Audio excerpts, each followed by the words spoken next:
Welcome to everyone for joining us at this webinar. My name is Uro Just. I am an IT assurance and advisory partner at Forvis Mazars, and I actually have the honor of moderating this webinar that is organized by both Forvis Mazars and Equada. Now, the topic is about the new non-financial reporting, audit, and assurance requirements, and it will focus on answering the question, what are the challenges and the impact for the companies? So to start off, I want to start with some housekeeping items. First of all, I want you to recognize that the webinar will be recorded and that the link will be shared with you later. So for those of you who are either late or have to log off for a shorter period, you will be able to access the recording. Now, as a matter of courtesy, we ask you to keep your microphones and cameras off. And for any questions, and we hope there will be questions because we do desire this to be an interactive webinar, please write your questions to the Q&A question section that is allowed here in Zoom. Now, to introduce the key members of this webinar, with us we have Petra Terasaho. She is an experienced CFO and a board member. And most importantly, she also holds a function of audit committee chair. So she has a good stake in the topic that we will be discussing today. She has over 30 years in finance and controlling and will definitely be a contribution to the webinar. And I'm also very honored to welcome Jan Mato, a colleague from Forvis Mazars. He is a partner in IT audit and advisory. He's our global leader for cybersecurity and data protection and has over 40 years of experience in IT consulting and auditing. So now I'm going to finish my monologue. Let's focus on the stars of our webinar. I've done the short introduction, but I will let them introduce themselves in a little more detail and start with the actual webinar. Please. Okay, thank you, Uros. I thank you for your nice introduction. I'm Jan Mato, and I will take you through this this webinar on the challenging developments around digital compliance, risk, and reporting. A small addition to what Uros already said. I am indeed Jan, but and a partner at Forvis Mazars. Besides that, I'm active at several institutes on, let's say, improvement of our IT audit profession in relation to cybersecurity. And a brief introduction about what interests me. And that's you see a picture of Mr. Marconi behind me a long time ago when I was in better shape. But Mr. Marconi for me is a hero. He was the inventor of wireless radio. In 1896, he received a patent on what we call wireless. And the interesting thing is that when he invented this this technology, that he said, well, this technology will change society. We can communicate anyway, anywhere, any place, anytime. So this is a very positive technological development. But the governments said, well, this is so dangerous technology. This may never be used by individuals because then they get communities. We get all kinds of well, unwanted developments in our society. So there came a lot of legislation, and that was triggers me in my profession, in my daily work, is how technology affects our society and our businesses, and how can we cope with that so that we stay in a more or less pleasant environment and a more pleasant society. Okay, let's go. I have 3 chapters. The first one is some background. I call it setting the scene. What's about what is happening with the digitization in our organizations and in our society, with positive developments, but also negative impacts. The reaction of the government, that is chapter 2. And the government sees, okay, this is technology. We have to regulate that somehow. And the third chapter is about how does it affect our audit profession, and how does it affect boards on showing that they are compliant with these developments, and create a sustainable business from a digital perspective. So first, something setting the scene, and that's important, I think, because setting the scene will make it more logical to understand make more understanding possible of all these legislations that are launched recently and will be launched the coming years. Cybersecurity. I hate the word cyber because do we understand what it means? And it's used everywhere. Everything is cyber. So I've asked ChatGPT about the definition of cyber, and it came back with something like cyber. It's from the Greeks a long time ago, and it was the idea that everything on Earth, and they were talking about animals, are somehow organized and controlled. So cyber is about communication and control of systems, let's say systems. And the interesting thing about what happened in 1992, the introduction of the internet, and the internet is from everybody or it's from nobody. So how is the internet organized, controlled, and how can we stay safe on the internet? And it's amazing because we connect everything to the internet. We are completely depending on the internet, but actually the internet is it's something of a self-living creature. So we need to agree how we can use a safe internet. And actually, it's not only the internet, where does it start and where does it end? We are all part of the internet. Our systems are part of the internet.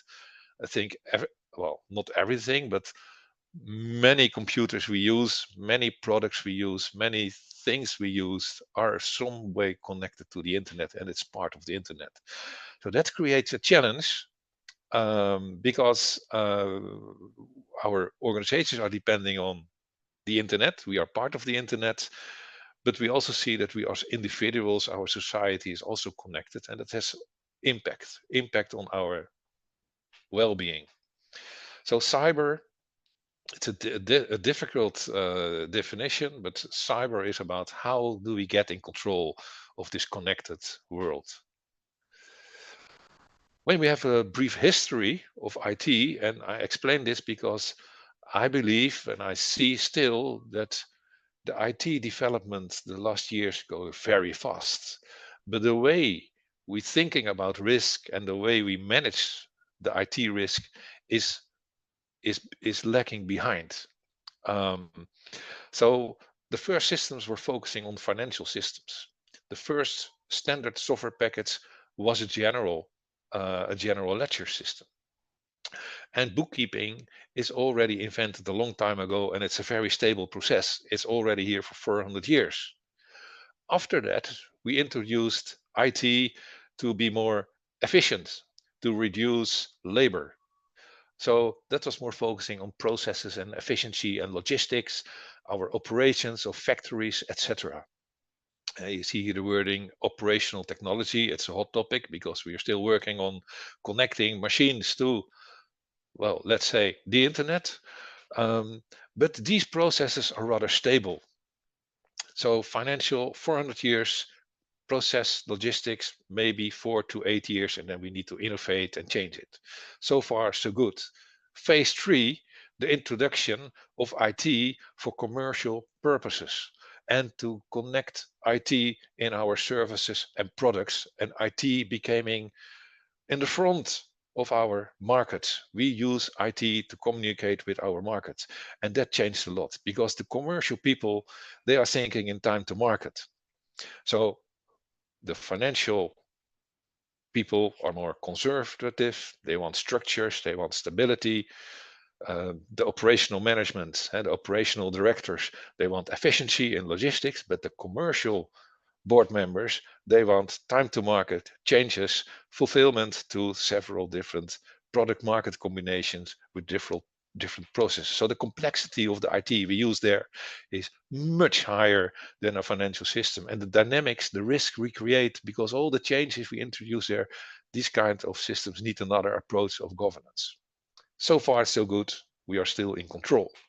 But then we're starting to connect and outsource all kinds of all kinds of systems to IT suppliers. We put systems in the cloud. We connect our systems to our clients, etc.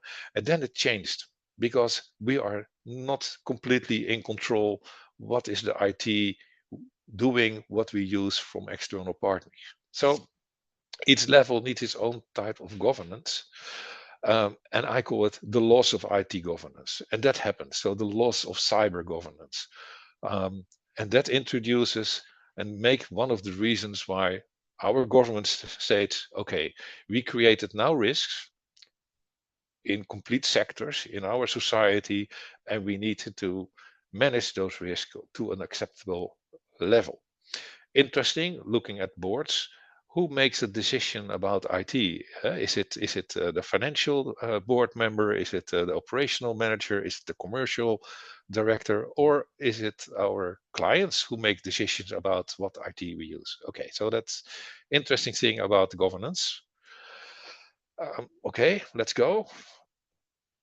Um, okay, um, this is something about the the way we look at management systems. Um, when we see that the origin of managing risk is coming from, let's say, the financial risks, the financial management.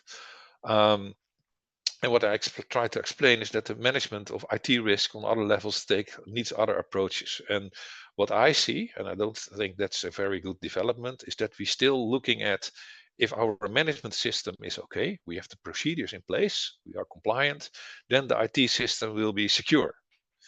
Well, that relation is not so strong. I think that there is a lack of interest in focusing on what I call the IT reality. It's not only about processes and procedures, but we also need to have an opinion about, is the IT in itself, by design, by technical implementation, is it up to standard? And even new legislation requires certain technical measures. So it's not only about having procedures in place, it's not only about reporting, but it's also about, is this design of the system acceptable? It's about IT architecture. And looking at, for example, DORA, the Digital Operational Resilience Act, it states that the board need to have information about the IT architecture and the related risks. Okay, so this is changing. And new is that it's not only about your business risk, it's also about the risk of your digital system for your ecosystem. Yeah, so that is a shift in thinking about risk and risk management. Um, okay, well, some other statements say some observations. What what can happen is that a digital incident at one organization can affect a complete sector. So that's one of the reasons why the government, the European government, said, okay, we need to regulate digitalization, because if someone doesn't have its digital security, its cyber security, or its innovation up to standards, that organization can be a risk for others. So you not only implement security for yourself, you also do it to protect others. The socio-economic damage of an incident can be very huge. It can be, it's much more than the direct business, financial business risk. It can be the risk of a data breach for a company. Okay, it's an issue, but it can the damage for the environment can be much bigger.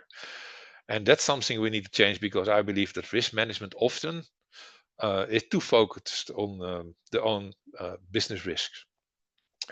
So Europe defined something they call that digital systemic risks, and I will come back to that later in the presentation. What do we mean with that? Another interesting publication is from Europol. This is from 2022, and I took some topics from this publication. And okay, we all understand it's a geopolitical dangerous time. There is an increase of advanced cyber attacks, and these cyber attacks are on an industrial scale. So what we see is that let's say the cyber criminals or the state actors have huge um, resources available to perform a cyber attack, and usually these resources are much bigger than the party they are attacking. So that's it. Cyber crime is on an industrial scale. And another interesting observation is that non-vital organizations are a source for disruption or for vital organizations. What we see is that organizations that are large scale and identified as a vital organization for our market or for our society, for our economy, is that often an incident doesn't start at that organization, but it starts at an IT provider they make use of, and it could be a very small organization that they use a service from. So it is important that we can rely on the parties we use for our digital systems, that they are also secure. This is about a digital supply chain. Um, and of course, what we see is that technology is evolving and constantly there are new threats identified and we need to anticipate to. So that's really dynamic. Each day, new threats are published by our cybersecurity institutes in Europe, on country level, but also on European level.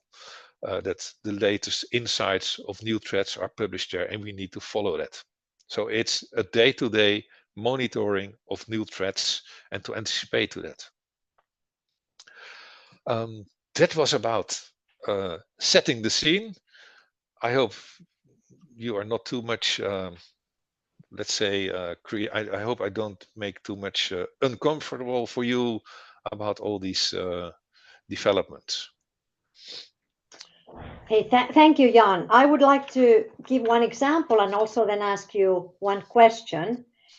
First, an example. So, digitalization brings, of course, a lot of advantages and efficiencies and a lot of good, but a lot of new risks that we have to now take care of, companies and boards and especially audit committees. I have one example from my previous company where we had been digitalizing finance heavily. We had a lot of software robots in use, some AI systems already, etc. Then in one closing, one robot did not work. We had already released a lot of people, and then suddenly the robot didn't work. So it was a huge risk for the whole closing. And miraculously, the team managed to do the things manually like they had been doing before the closing. But it could have been a big chaos. So after that, we realized that we really have to look carefully. How do we handle with all these new software robots and AIs and so on in the process, and added a lot of controls. But this is really something that all companies need to look at, that the controls are in place, that these systems need to work when there's a closing or something like that. So that was an example. And then a question, do you, Jan, have examples how much some companies potentially have lost due to some AI, cyber incidents or so on, in monetary terms? There are examples. When you look at the whole financial damage on a world scale, there are publications that states that the financial damage as a result from cyber incidents is as big as the economy of China. Um, I, I don't know if that's absolutely correct, but it's about billions of euros or dollars. And yes, we also have examples of organizations that get into trouble. Malware attacks, and there were famous ones. They were in the newspapers. Everybody could read it. It was about Mars, the container terminal, but globally went down because of a malware attack. And the interesting case of this was the malware was introduced in the financial standard software package that they used. So it was not an issue created by Maersk, but the risk came from one of their IT suppliers. So that's amazing.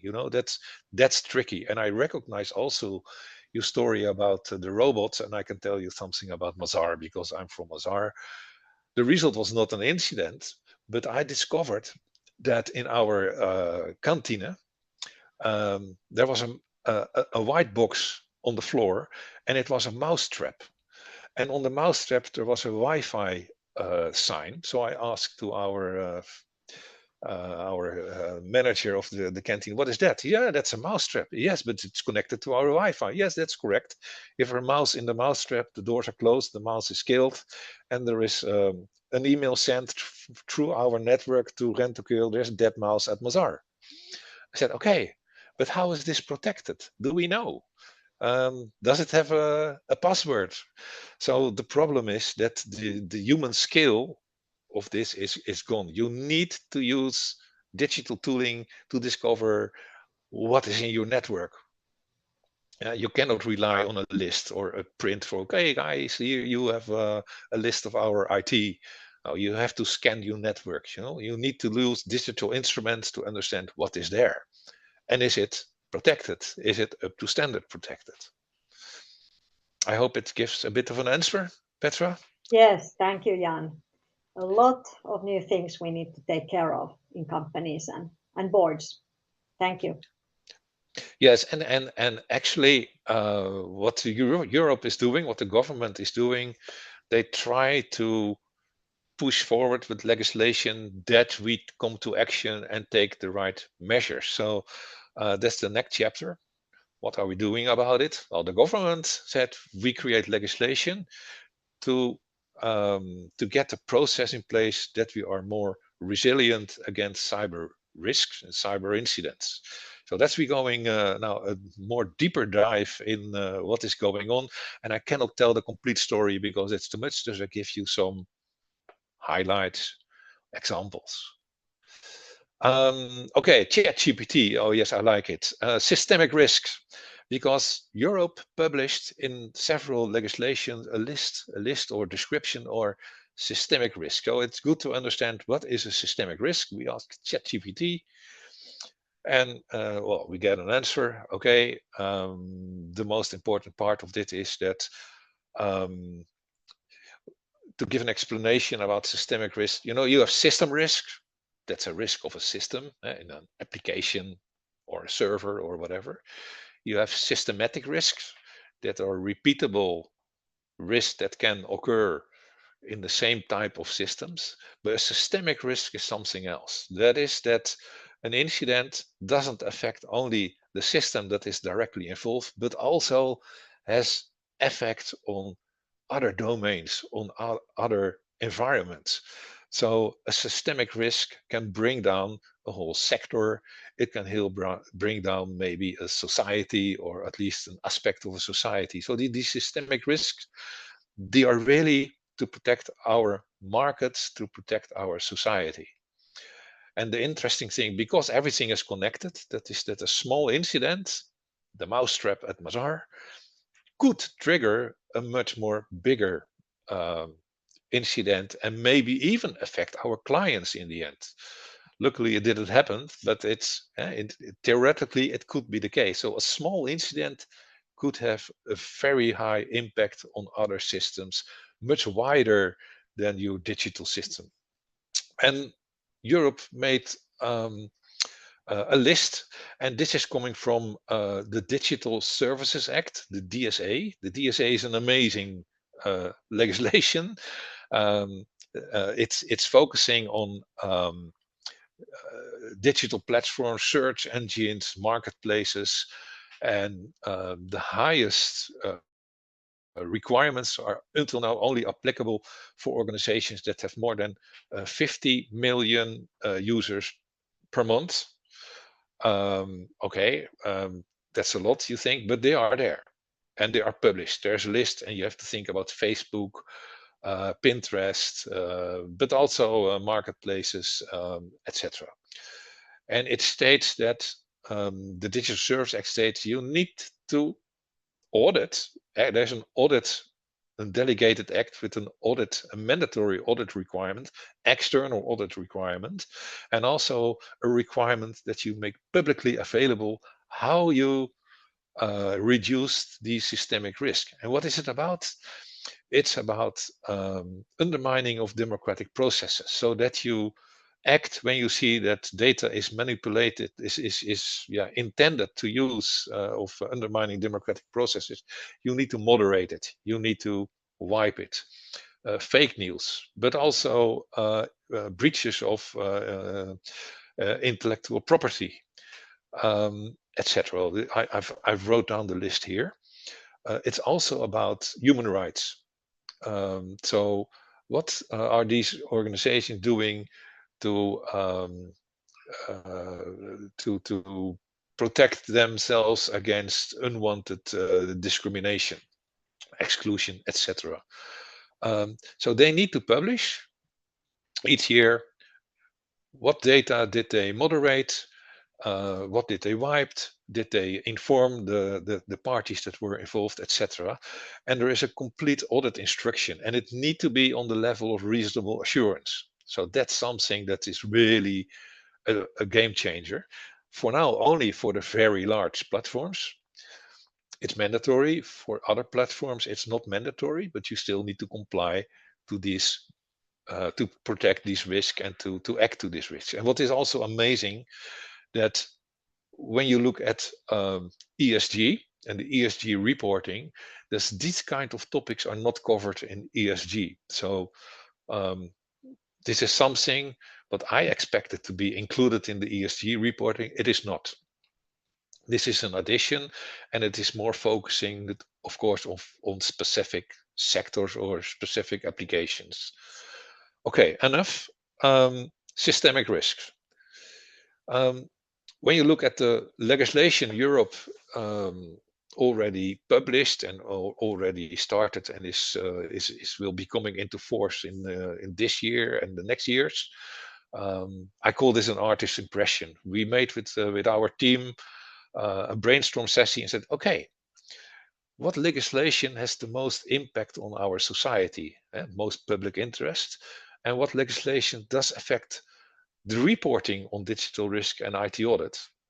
And then we came to the conclusion that the three most relevant legislation that Europe introduced is DORA, the Digital Operational Resilience Act, NIS2, it's a directive for network and information system security, and the Digital Services Act, what for now mainly affecting the very large platforms and marketplaces. There are much more acts. Artificial Intelligence Act is of course very popular. GDPR still relevant, but there's much more. And this is not a complete list. This is only what we said, okay, this is something we need to follow now. This is what organizations should be pay attention to. And this also makes clear that when you write an IT audit report, internal IT audit report or an external IT audit report, it's about the public interest. And I think a lot of organizations are not aware that IT is more and more exposed to public scrutiny. Or we also see that, especially in the financial sector, but also in transport and in other more vital sectors, is that regulators are asking for external IT audit report on cybersecurity and continuity. So this is really a game changer. IT audit is becoming more and more not only part of financial audit, we are familiar with that, but this is another part of the IT audit. This is not directly focusing on, actually it is not focusing on the financial statements. It's focusing on, am I a reliable digital party in my sector, in my environment? Okay, the strategy, very high level, but it gives a better understanding of all the different acts, because the different acts have something in common. There is a cybersecurity strategy developed, and it says, okay, we need to have, as a Europe, as a society, as an economy, we need to understand the threats, the cyber threats. And another goal is we need to have more specialists. We need to have more knowledge I'm not saying here that board members need to be a cybersecurity specialist, not at all, but there is a certain understanding essential about how can we cope with cybersecurity risks. And the government, and in all these acts, is also articles that gives the government more possibilities to regulate and to take action if organizations are not compliant. It could be fines, or that could be even punishment in the sense of taking out of the market when you look at IT providers. And also that there need to be technical guidance from the security authorities on an actual basis. So each day there are new threats published, and you need to do that. In Europe, there is an organization, it's called ENISA. It's the European Cybersecurity Agency, and they publish, for example, the latest insights on cybersecurity threats and the measures you can take. ENISA will also, for certain sectors, be the party that organizations need to report to about cyber incidents and their cyber risk management. I will come back to that later. Okay, so these are the key topics in Europe, and the legislation is mentioned to achieve this strategic goals. That brings me to the first one, and DORA is interesting because it's very in-depth elaborated. There's a lot of detail in the Digital Operational Resilience Act. It's much more detailed than, for example, is written down in the NIS2 directive. So I would take some highlights from DORA. Not everybody will be affected by DORA, but it gives some insights in what direction are we going. Okay, Digital Operational Resilience Act. Operational, that's already interesting word, and resilience is an interesting word. This is about operational resilience, and we need to show that we have the operational resilience in place. And this is what I mean. It's not only about a management system. We need to have information and reporting on what is really happening in our digital systems. Okay, this is the working sphere of DORA. It's definitions of financial institutions. Interesting is that in the draft act was also meant for statutory auditors and audit firms, but they deleted it in the final text of this act. Interesting. Maybe that the reason is that the audit firms will play a role in auditing of compliancy with this legislation. That could be one of the reasons. But most important, and that's for me an amazing aspect of Digital Operational Resilience Act, is that the ICT third-party service providers are also covered by this act. So it's not only the financial institutes, but also affecting the IT providers they use for, of course, the relevant processes. That's new. It never happened before. This is about the supply chain, the digital supply chain. It's not only your own digital environment, but also the digital environment you use from others. That's really a game changer, and it's also a difficult one. So I spoke to a couple of IT providers, and some of them are now regulated by the national bank. It's amazing. For them, they are not familiar with it. Financial institutions are familiar with regulations and compliance with this kind of with regulators.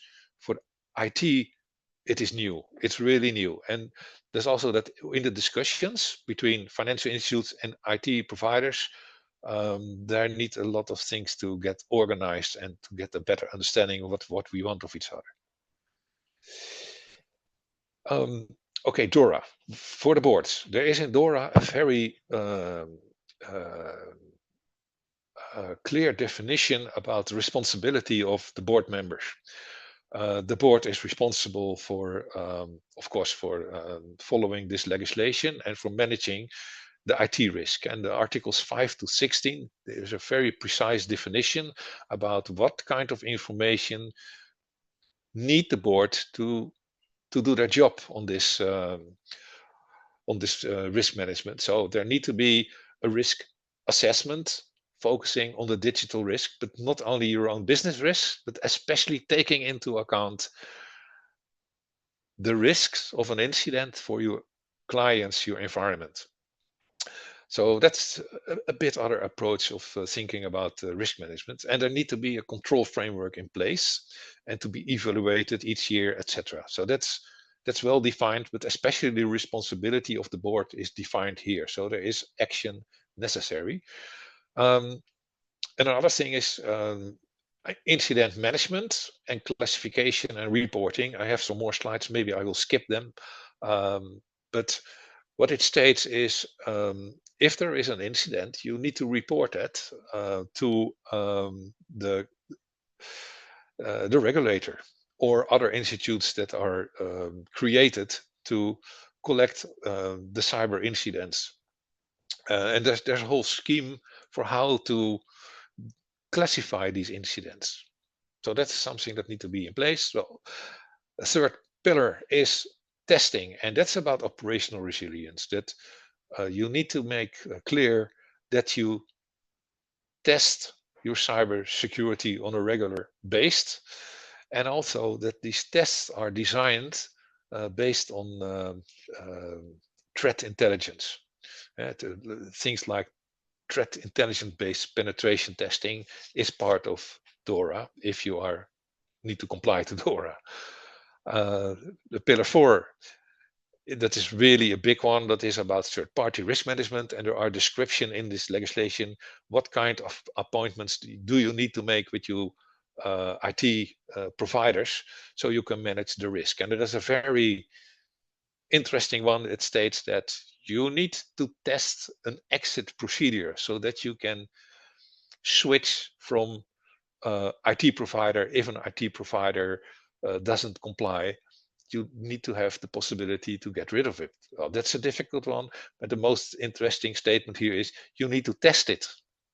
I don't have no idea how you do that, but it's one of the requirements in DORA.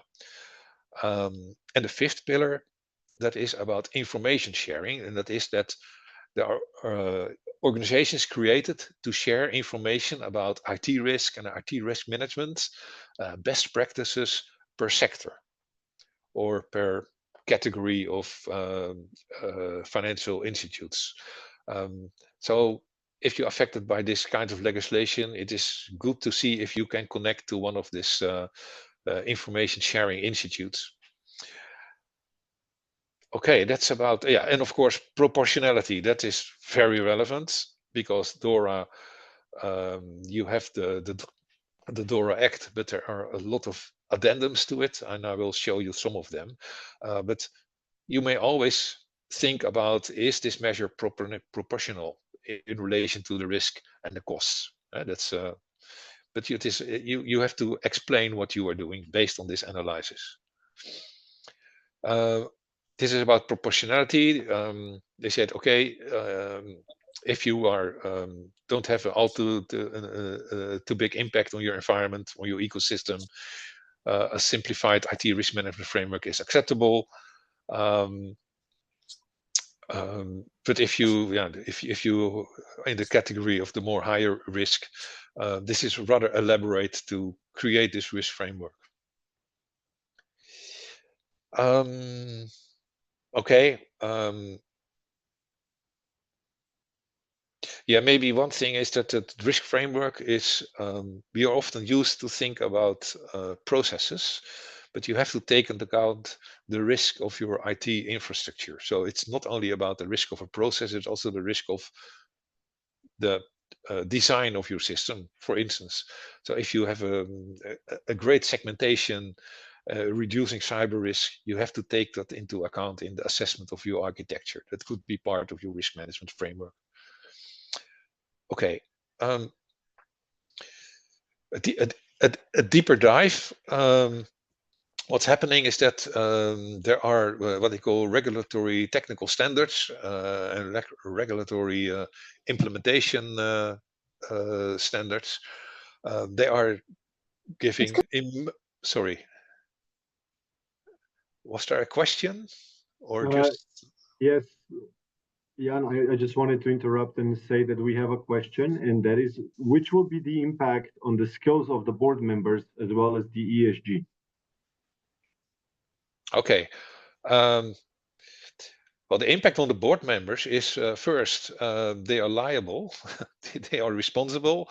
And in DORA, it states also that you need to have appropriate education and knowledge necessary on board level.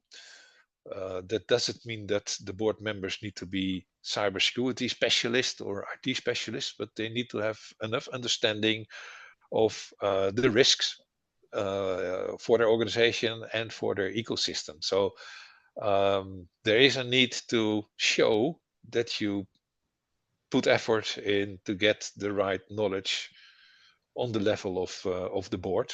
But understanding of the risk is essential, and also to I think that the board should make use of the specialists. And no one can know everything. That's an illusion. Exactly. Maybe I can add here that it is self-evident that the boards will need training on these topics in the same way as the ESG, CSRD standards, etc. Boards need training to have a decent understanding so that boards can ask the right questions and understand the new risks for the company and make sure and ensure that the company is then doing utmost to comply with all these new regulations. So a lot of work for us board members. Yeah. And the other question, is there a relation with ESG? Yes, there is.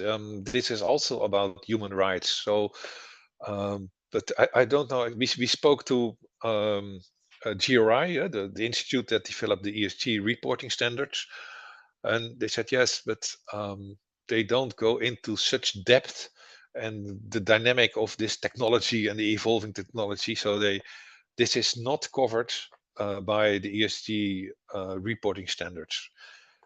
Maybe in the future, but on the other hand, I think this is so dynamic and more specific on an organizational level and the typical applications of digital systems for the time being. This is the way how it's go forward, and this legislation will be maintained more dynamic than we are used to. So I think that's the reason why it's not integrated in ESG yet. This has another life cycle. Okay. Well, if you don't mind, I go on. So in this act, the regulatory technical standards, they are really in detail, and that is, for instance, different from NIS2. I come back to that. So this is very much detailed with instructions actually what you should do. And yeah, it's too much to get it work out. I will tell something about incident management, because what it states here is that you need to DORA has a reporting requirement on incidents. You need to have a registration, and if an incident is classified as let's say critical, is of major, you need to report it to the authorities. And the interesting thing here is that they say, well, if you have an incident and it's a minor incident, but the incident is repeating, you need to report it as a major. So you have to, yeah, you need to have an administration of a sort history of incidents, and if there is a pattern of incidents, you need to report them. So, but it's a bit too detailed. But this is all everything here is worked out in these RTSs.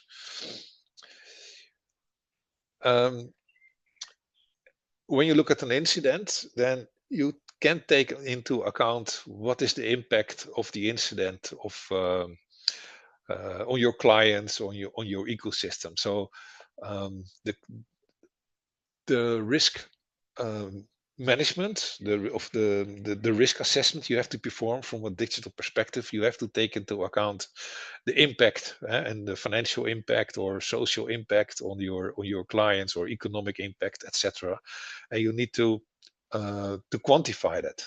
So that's the quantification of your risk appetite, and the risk appetite what you have for your environment. You should take that into account.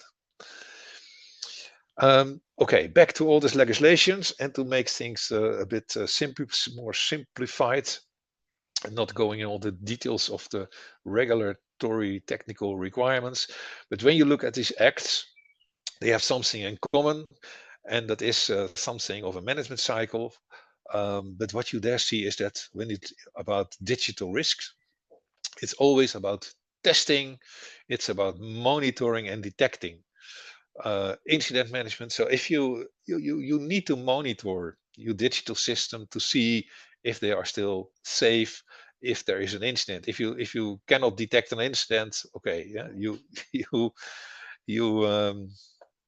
you cannot report. So that is something that need to be in place, and all these acts has in place that you need to do something of an audit, and you need to have something of reporting to the board, because otherwise they cannot bear their responsibility.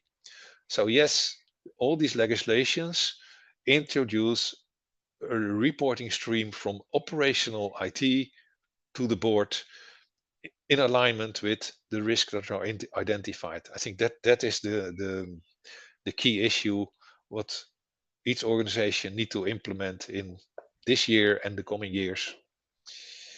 And also, when you look at the Digital Operational Resilience Act and also the NIS2, the Network and Information System Security Directive, they state it will go wrong. You will get the cyber incident, you will get the malware attack, so you need to test that you can survive. That is in both of these acts very prominent.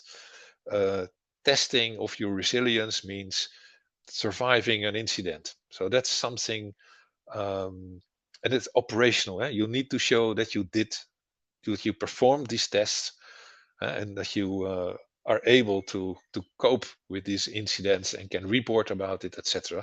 And also inform your clients or your ecosystem if you have an incident.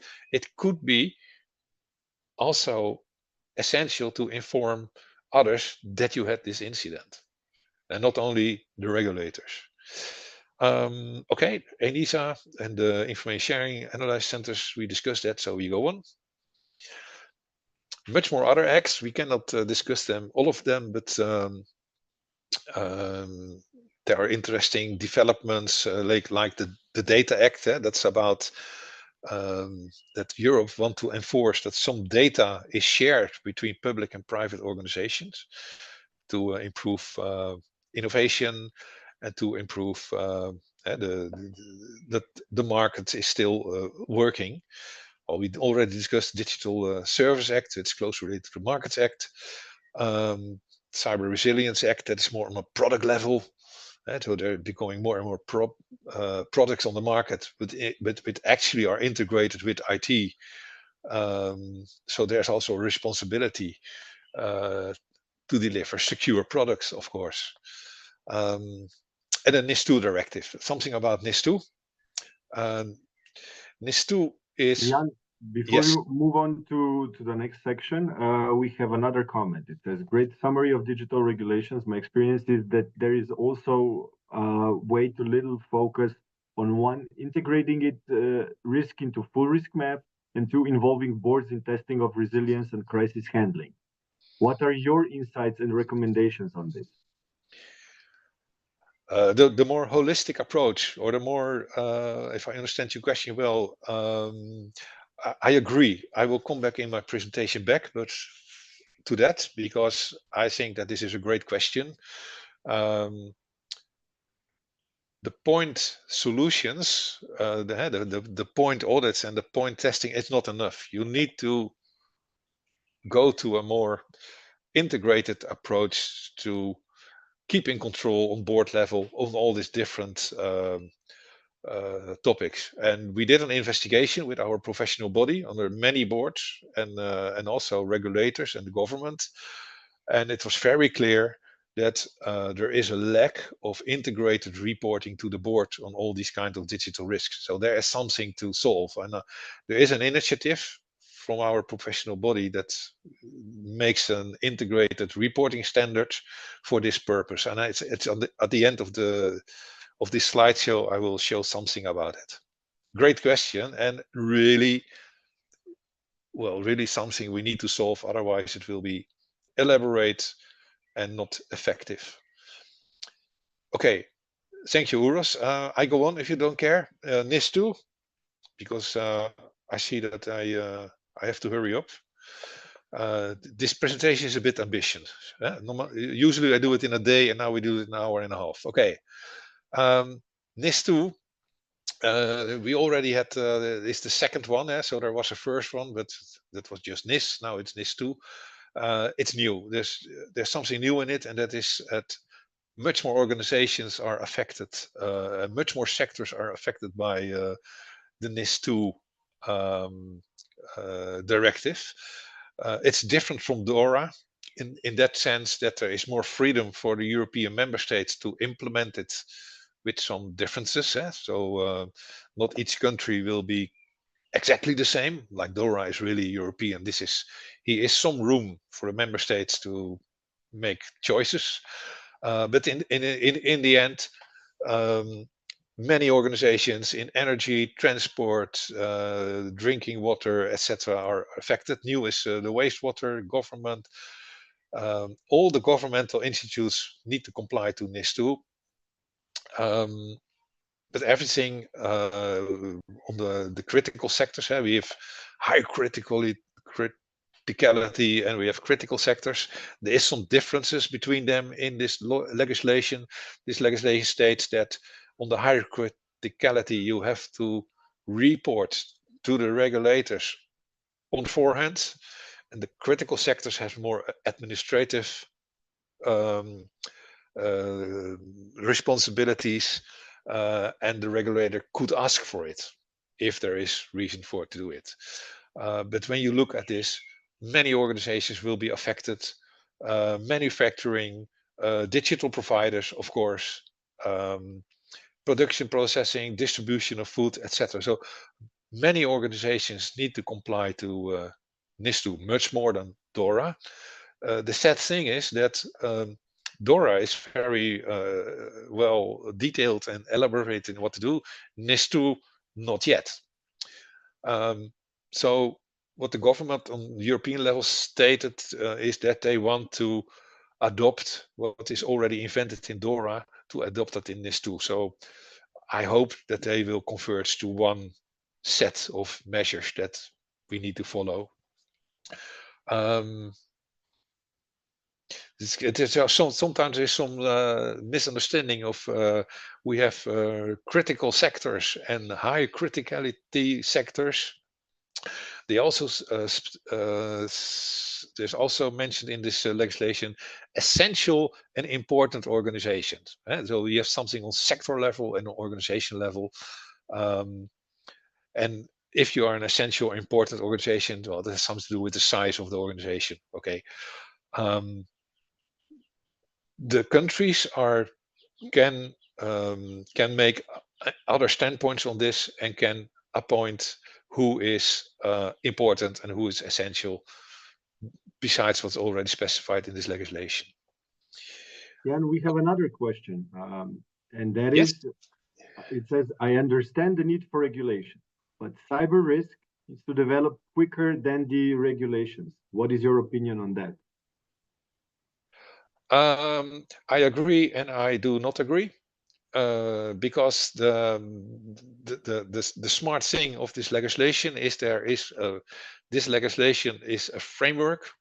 It's I think the maintenance of this legislation will be not so high, but also NIS2 refer to publications from ENISA and other institutes that can act on a daily basis on best practices, etc. So the whole idea about threat management, but could be in you are talking about things that happens in minutes or in hours. I think the legislation is developed very smart, that this is will be sustainable for the longer term, but the details can be updated on each moment. So this legislation, NIS2 and DORA, there is an information duty to respond to recent publications or new threats. So I think they covered it in that way. Okay. Urus, I go on because I'm afraid I'm running out of time. I know that on forehand, so maybe I skip some slides. But for NIS2 is there's you need to if you are affected by NIS2, you need to register your organization with all kinds of information about IP ranges, etc. Well, that's clear, you know. This is an interesting one. This is also about incident management. And what I've never seen before is that they're talking about near misses. And that's so it's not an incident that really happened, but it was an incident that could happen, could have happened, could have compromised the system. So that's an interesting addition to incident management is if you if you see an issue that could evolve to a real incident, you still have to administer it. Okay, this is the difference between, I explained it already, with the essential and the important entities. Essential, you need to document on forehand. Yeah, you need to go to the regulator, and the important entities are more visited by the regulator on an ad hoc basis, and but you have to comply to the same rules. And we already see that I think there's also a very important difference between other legislation is that when you look at the GDPR, there is a regulator per country for everything. When you look at DORA, it looks like that the national banks are the regulators. For NIS2, there will be a regulator per sector. So I think that's very smart, because otherwise the regulator cannot cope with all the organizations that need to comply. So there will be a sectoral regulator for NIS2.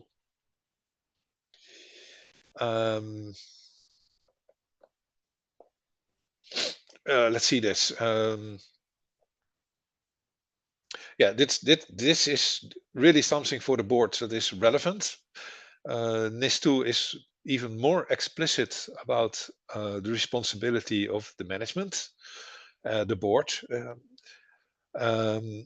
and that is that they need the board need to oversee the implementation of security measures and need to approve them. And if this is not implemented, they are liable. So that's really something to take into mind, that as a board, this is serious. This is a serious matter.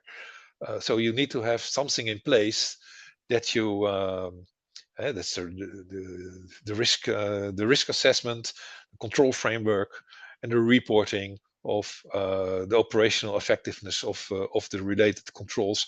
That reporting flow need to be in place, otherwise you could have a discussion with the regulator.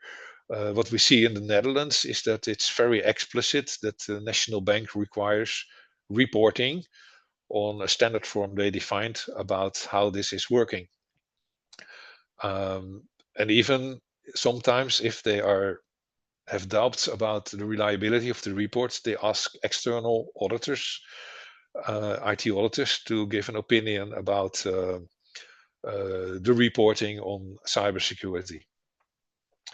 Well, the required training, and also in this NIS2 is a description of that you in fact need to implement 3 lines of defense on cyber, including internal and external auditing if and reporting if applicable. So this is really something in this. I think that is for this is really for board level important. Article 20. The cybersecurity measures, and now I'm going to make it very simple. Article 21, when you look at it, it gives an overview of actually 10 categories, and it looks very simple, but it makes more understandable. What are we talking about? When you look at Article 21, the highlights, there are 10 subcategories. It's the policies and the risk analysis, incident handling with some very specific requirements. You need to show and test that you survive a disaster. So disaster recovery, it's not only about a plan, but also about that you are able to manage such an incident. And I have a client who was affected by a malware attack, and he came to the office and he said, I even didn't know who I could phone because everything was in our office automation environment. So you have to really to simulate such an incident and show it and make it auditable that it is being done and what are the criteria. Very important, the supply chain security. How do you manage your service providers? How are the relationships and what reporting do you get from your service providers? So we already see an enormous increase in third-party assurance requests that in like ISA 3000 or SOC 2 external third-party audits that we get required. We get questions about, can you add some DORA or NIS2 controls in it so that we can show to our customers that we are compliant on business continuity and incident handling, etc., etc. So I expect a lot of expansion of the work on third-party assurance. The vulnerability handling, of course, that is very relevant. It's the more technical part, but there's no escape. You need to monitor if there are new vulnerabilities published and are your system exposed to that, and how do you handle it? And it's about patch management and updates to new versions, etc., of all the components in your network, even the robots. Okay. The next 5. Yeah, of course, the effectiveness of cybersecurity risk management measures. Are they working?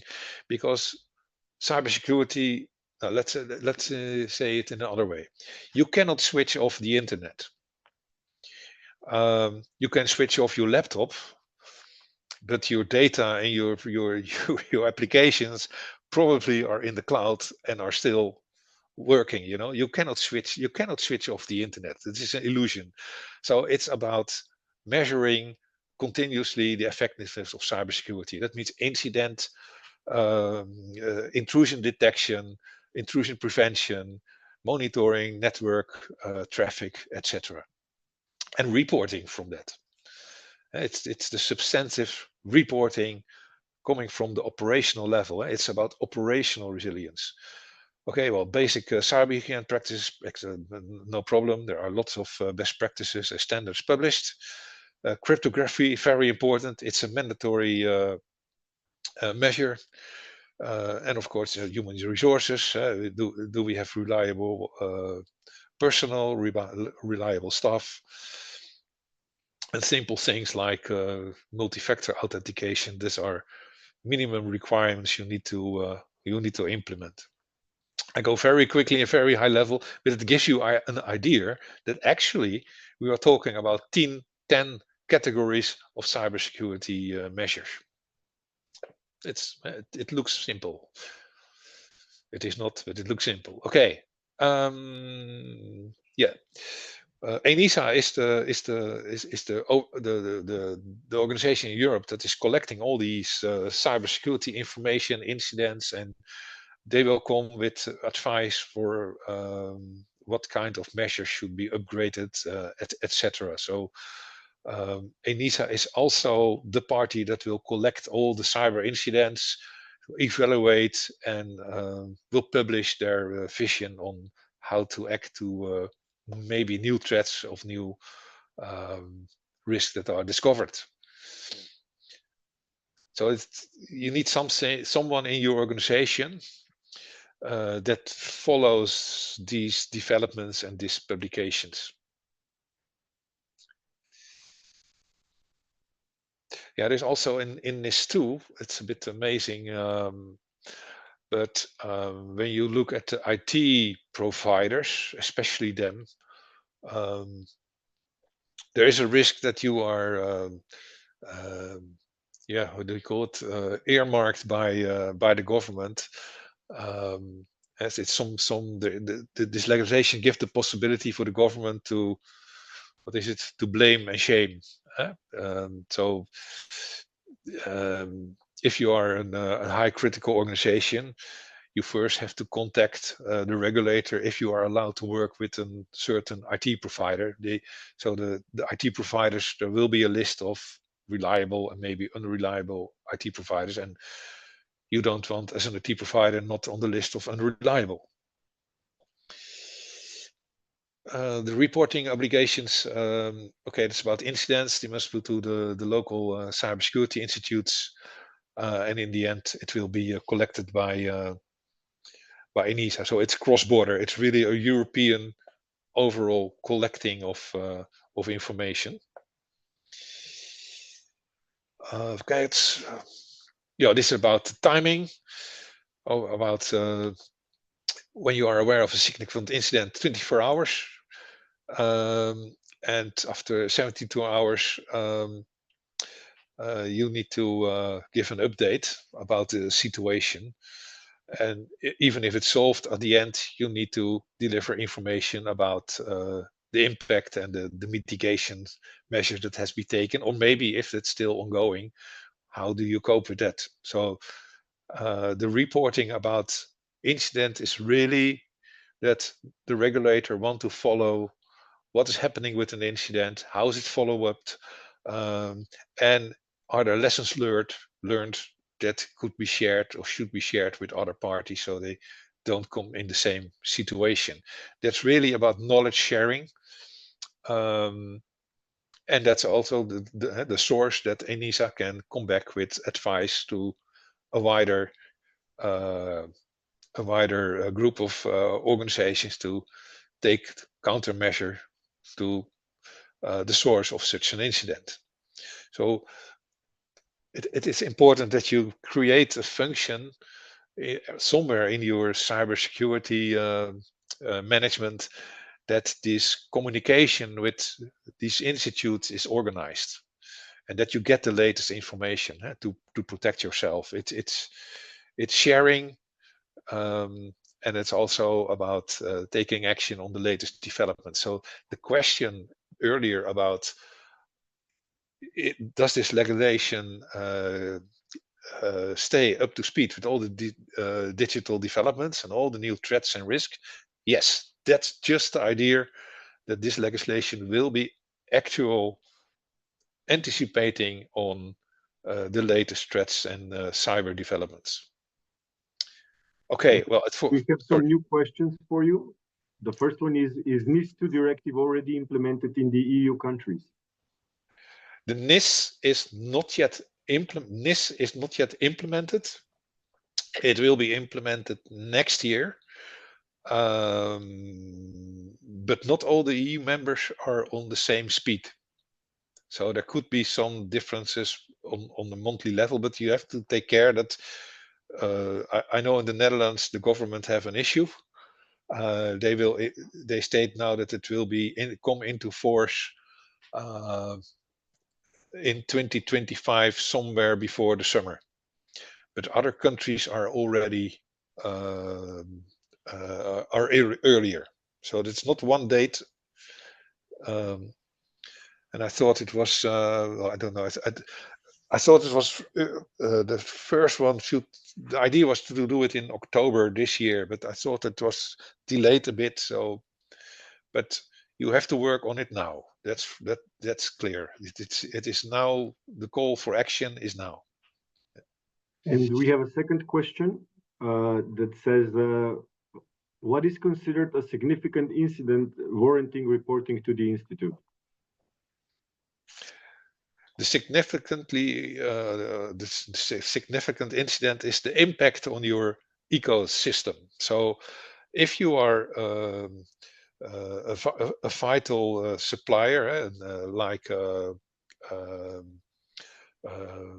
the disruption of drink water, then you need to, of course, a significant incident will mean that the water is not delivered for a certain time.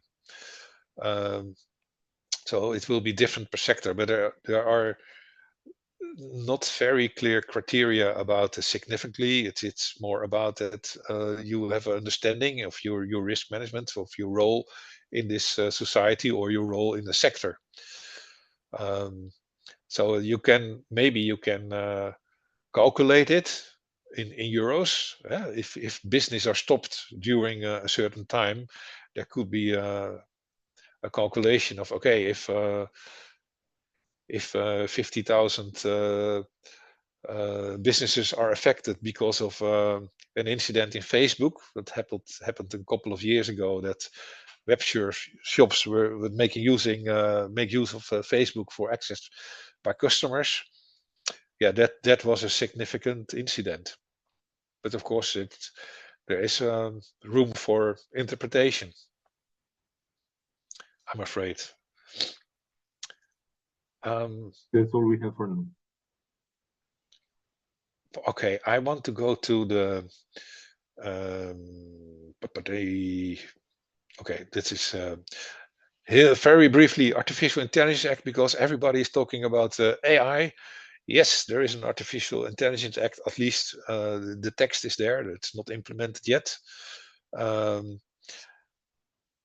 to make a long story short, if you make use of AI, you need to investigate if the AI is, what is the risk of the AI? Is it allowed? And in the AI Act, for now, it is, I go to here, there are three levels. It's unacceptable AI. That's more about AI that is used to influence, cognitive influencing of individuals. That's not allowed. Or it's not allowed to use AI for traffic management of airplanes. So there are some categories that are forbidden. High risk AI, then you need to take some measures that the users are informed about AI, and that measures are in place that people can make can complain about the use of AI if it's about decision making, and usually there should be a human being at the end to make the decision if AI is used to make a decision. Of course, it's not allowed to discriminate. You should be aware that you don't exclude people of using your services because of AI, etc. And there's limited risk, and then of course, you have to evaluate the risk. Otherwise, you cannot address it. Is it limited or high risk? So the AI Act, you need to assess what kind of AI are you using, what is the purpose, what is by what kind of people is it used? Are they able to interpret the outcome, or are they not skilled? Then you may have to take other measures. So the AI Act is also here an example that the government comes with legislation because there is a possible risk that our society will be affected in a negative way. I don't going to go in depth for AI. For the auditors, is the interesting case that the idea of understanding the system. So how is it working? How is it trained? Is it explainable AI? Is the data used for machine learning? Is it categorized? Is it unbiased? So that are difficult questions for auditors. And also the operational effectiveness of AI, when you look at the Digital Services Act, where AI is used to moderate platforms, you need to use statistical tools to see if the AI is more or less reliable, or are there deviations. So the audit of AI will really bring the IT audit profession to another level. There are standards for evaluating AI. It's a publication from the OECD. There's a publication from our national professional body about how to evaluate AI, though there is guidance for how to audit AI and to come to an opinion if it is compliant with the AI Act or compliant with other guidances that are available. So important for auditors is to understand that these best practices or these guidances are available, and then you should use it. Otherwise, you cannot report about AI. Okay, I will skip it. A lot of information. I think I have to go to the last chapter, and I'm not sure, Petra. Do you Jan, have thank you. something? Yes, some questions before you jump to the next chapter. How would these regulations impact non-EU companies that are operating in EU? Yes, that's a very good question. And it's like the GDPR. If you use systems here in Europe affecting European citizens, you need to comply. So yes, absolutely. If an organization in the United States delivers services in Europe, they have to comply to this legislation here in Europe. So that's Clear. it. It's a bit short answer, but Yeah, but that's very same as with the ESG regulation. So it's clear. Good. Are yeah. there similar regulatory trends outside EU, or is EU now over-regulating or regulating more than other continents? Okay. That's a nasty. There's a political question, Petra. I don't think we are over-regulated. I think that Europe sees the dangers that we need to protect our society and our economy, the free market competition. I think these acts are really intended to keep our society a bit pleasant. But we are front runners. So other jurisdictions are lagging behind. There is developments in the US, in Canada, Australia. These are ongoing, but Europe is absolutely in front of these developments, and you can look at different ways to it. I think that these are just things to protect human rights, to keep our democratic lives up to standard, etc. So the other will follow, the other jurisdiction will follow, and I think that this could make Europe in the development of digital systems and the design of digital systems. I think I'm talking about compliance by design. I think that we need to design our digital system in such a way that we make it easier to comply, and then I think it will not be that difficult. I think it could give us a competition advantage if we are innovative with compliancy and digital design of systems. I think. Exactly. Very, very good. Well said. And of course, now we have to take care of all these new risks. So we need to have this, and it's a good thing. But we need to find the value out of all this, because there will be extra costs for the companies. But on the other hand, all this digitalization, AI automation should reduce cost and make things more efficient. So savings on the other hand, but extra costs on making sure of taking care of the risks. Or how do you see that? Are the costs going to be higher than the benefits, or what is your view? This about entrepreneurship, I'm afraid. Yes, the cost will be higher, but the service level will also be higher.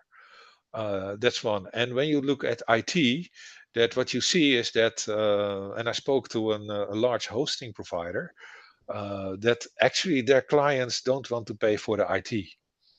They want to pay for compliant IT. So IT is going to be a commodity, but IT with all these measures and safety, the safety net around it, and the compliance and the reporting, I think it's added value. So the trick is, how can we make clients pay for these additional costs? Well, they get a better service. Yeah. So it's about entrepreneurship. But it will cost. It will. Yes, it will. There will be increased cost, but benefits on the other hand. Thank you, Jan. We have only a few minutes left, so I'll let you go ahead. Okay, I hurry up. I feel pressure. Well, very briefly, I will make it short. The challenge is, of course, to come to an internal or external reporting standard that covers all these topics. It's not a very good idea to perform audits and to create reports on all the different topics. It will be for the board. It will be you cannot oversee it. So we started our professional body started an initiative. We call it Norea. That's the name of the body of IT auditors, a reporting initiative, to come to one single integrated report standard, like ESG, but then focusing on IT. So no point audit solutions, but a more holistic approach. That's also what we discussed with our Ministry of Economical Affairs. They also said we need to go to a way forward that we have the digital supply chain and a reporting flow that helps us to get and to reduce the cost, of course. Well, there's an initiative. I will not go into details, but it takes into account the risk for ecosystem and digitalization, not only the risk of the business itself. It's about legislations, and it's about the supply chain. And actually, when you make it very simple, there are 6 topics that came up that we said, okay, these are the topics that we should be aware of. That are we in control? It's about innovation and transformation. Why innovation? Because legacy systems are a danger for the continuity of a service, but also for the continuity of an organization. So innovation, data governance, ethics, outsourcing, the supply chain, cybersecurity, continuity management, and privacy. That were the topics, high level, where the standard reporting is now for available, and I put a link under it. You can have a look at it. So we call it likely material topics. We of course we discussed this with the GRI, for the ESG reporting standards, and this is what we came to. These are the topics actually that are a bit missing, what we should report about and inform our stakeholders about how we are up to standard on these domains. Okay, well, I will skip this. This is more about other thing of you everybody gets the slides somehow, some way. Now, going back to some takeaways. What do we see? Okay, about audits, the audit teams. It's inevitable that if you want to perform IT audits and you need IT audit teams, it is multidisciplinary. There is not one person that can oversee all the IT and all the legislation. So we create teams with legal people, ethical hackers, IT auditors, people with business background, and also the use of tools. So IT audit is really a multidisciplinary approach. And about the tools, it's also here somewhere. If you want to perform an IT audit and you are going to perform an audit on IT, you need to use digital tooling. If you perform an IT audit without the use of digital instruments, you probably are auditing a management process. And these legislations are about the IT reality. So it's here in the middle, more focus on the IT reality. and less on the management system. If we don't feed the board with reporting from out the IT reality, we give them information about the working of a management system and not about the operational reality. So that's really a message. That's the reason why we integrate ethical hackers in our IT audit teams. Otherwise, it won't work. Then the IT audits. Try to work to the holistic approach. So single audit, multi-compliant. Be aware of the single point audits. You can do it if there's reason. We want to pinpoint it, but it is better to make a plan, an annual plan for you, also for your internal audit approach that covers all these topics in one approach. And otherwise, you will get single reports on single topics, and you want to have an overall view. Something about continuous monitoring. Yes, financial systems are stable, so I understand that we have there a routine. We do the same audit as last year. When it's about cybersecurity and digital systems, I think you have to be aware that the audits need to be evolving with the threats that are identified. Okay.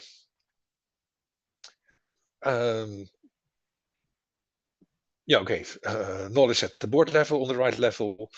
The cybersecurity incident will occur. Be prepared and test it. And another thing I want to give some light on is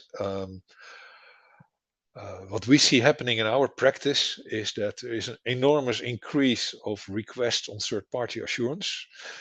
And it is to comply to these kinds of legislations, and the availability of reports is more and more a request from out the market. So what we see is that a couple of years ago, the CFO was our main contact point at our clients when we're talking about IT and digital risk, etc. Now it's the commercial board member, because this is about the service you deliver to your market. This is not about your own financial reporting or something like that. This is about, are you a reliable party for your clients and for your stakeholders? So that's is something I want to give with you, that these kinds of audits are really between you and your market. I think that's another way of another requirement for reporting. And here one is digital compliance reporting by design. You can design systems in a way that you get the information you need to see if you are in control of the risks that are identified. And that's it, Petra. Hey, thank you, Jan. So many new standards and regulations, and a lot of work for the companies, and then of course boards need to now ensure that the company is doing the right things, having the competencies, and taking care of these new risks, and making sure they are compliant. And one thing that is still a bit unclear is that which parts, which regulations need to be audited, where the audit is mandatory and where it's voluntary. But we will obviously learn this as we go. And as you said, market will demand the assurance for these things, even if it's probably not mandatory for all. But this will increase costs for the companies, definitely. And but something, the cost that we need to take, and then we will have reduced costs due to the digitalization and automation and all that. But boards really need to get training on these topics. We need to understand more and more. So that's no shortcut there. We need to all get trained more and more. Yeah. But thank you, Jan. Super good insights on this topic. Thank you very much for the opportunity to share this story. And I hope that everybody's motivated to go to work. Yeah. With that being said, we have come to the end of our webinar. There are no active questions. We really would like to thank everyone for participating actively. We were asking questions. We tried our best to answer them as we went on. At this moment, I would also like to thank our colleagues at ECODA for helping us organize this webinar, and obviously to Petra, who has provided a few very critical questions that are from the perspective of a board member, who these new regulations are going to impact in one way or another. In other words, thank you for participating. We appreciate it, and we wish you a phenomenal rest of the week. Hopefully stay safe. Thank you. Thank you. Since we see the presentation slides are very popular, yes, we have been made aware that the presentation slides will be shared by the participants. So yes, thank you. Yeah. Goodbye. Goodbye. Bye.